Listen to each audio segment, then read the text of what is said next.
వాస్తు ప్రకారం నడుచుకుంటే ఎలాంటి ఇబ్బంది అయినా సరే తొలగిపోతుంది. చాలా మంది అందుకే వాస్తు ప్రకారం ఫాలో అవుతారు. వాస్తు ప్రకారం ఇంట్లో సామాన్లని సర్దుకుంటారు. వాస్తుకు విరుద్ధంగా ఏమైనా సామాన్లుంటే మంచి జరగదని, ఆదాయం తగ్గిపోతుందని, ధన నష్టం కలుగుతుందని, చెడు జరుగుతుందని భావిస్తారు.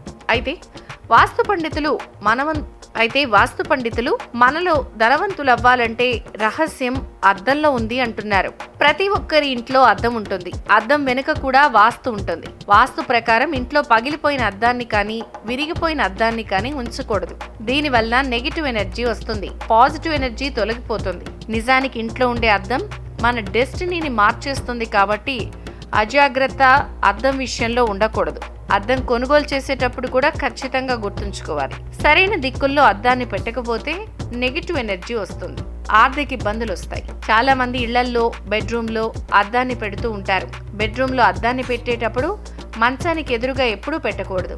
ఒకవేళ కనుక మంచం ఎదురుగా అద్దం పెడితే దాని వలన లేనిపోని సమస్యలు వస్తాయి. చాలా మంది చోటు సరిపోవటం లేదని మంచానికి ఎదురుగా అద్దం పెడతారు, కానీ ఇది మంచిది కాదు.